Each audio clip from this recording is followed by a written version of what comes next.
Gold and silver are back at the center of the conversation, not because of a slow, orderly trend, but because of how aggressively they've been moving. Gold has been pressing into historic territory, while silver has shown even sharper acceleration, with wider ranges and faster momentum shifts and elevated volatility. Moves like this tend to emerge during periods of economic uncertainty, when participation broadens and price action compresses time. And in this video, I'm gonna walk you through everything you need to understand to trade gold and silver with confidence. From how the contracts actually work, how to calculate real dollar risk, how to decide which asset to trade, and what to do when volatility expands. We'll also break down execution, decision-making, and product selection so you're not guessing and you're not overexposed, and definitely not reacting to these metals when they start moving fast. Before we go any further, I want to zoom out for a second because this isn't the first time gold and silver have gone on a major run. Over the last couple decades, we've seen 5 meaningful bull phases in the metals, and in every single one of them, their relationship has been consistent. Gold usually moves first, silver usually follows later, and with more volatility. During the early 2000s bull market, gold grinded higher for years before silver finally accelerated in the late cycle.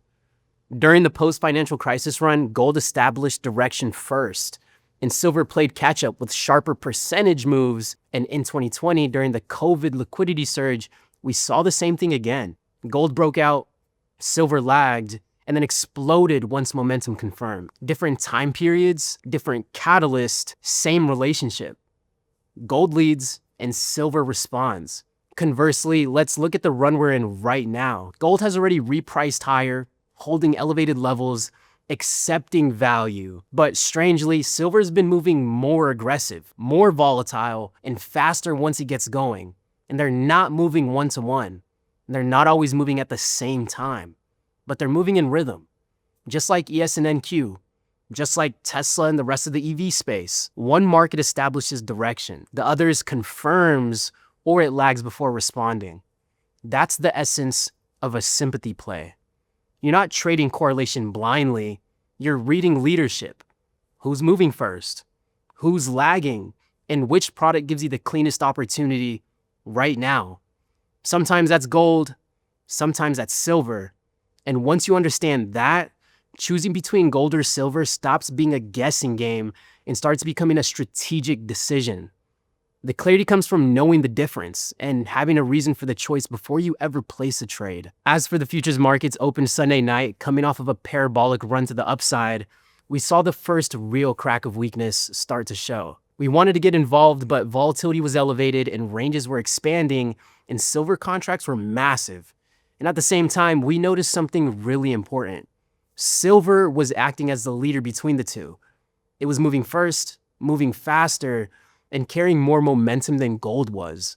So instead of forcing size or taking unnecessary risk, we kept silver on the radar and adjusted how we got involved. And that brings us to the contract size. Because when markets are this volatile, how you enter matters just as much as where you enter.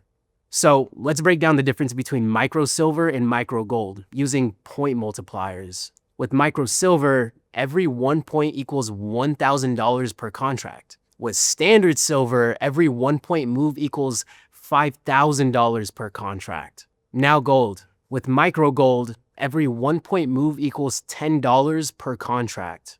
With standard gold, every 1 point move equals $100 per contract. Same markets, same price action, same structure, just different point multipliers.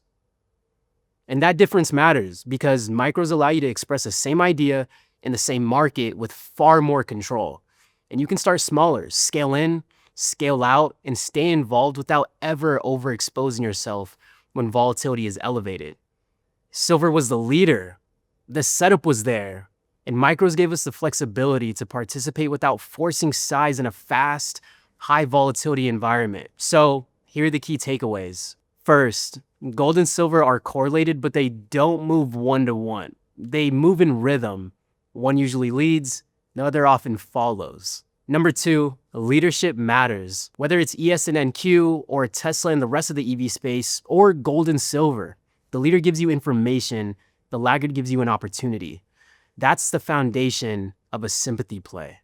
Third, once you identify the right product, contract size becomes the lever. Same market, same structure, but the different point multipliers allow you to control risk, scale in and out, and stay disciplined when volatility expands. And that's really the point of this entire video. It's not about trading more, it's about trading with intention. Knowing what to trade, knowing why you're trading it, and knowing how much risk you're actually taking before you ever hit the buy or sell button. And if you want to dive deeper into how to add even more context to your trades using tools like volume profile, check out this video right here, and I'll catch you in the next one.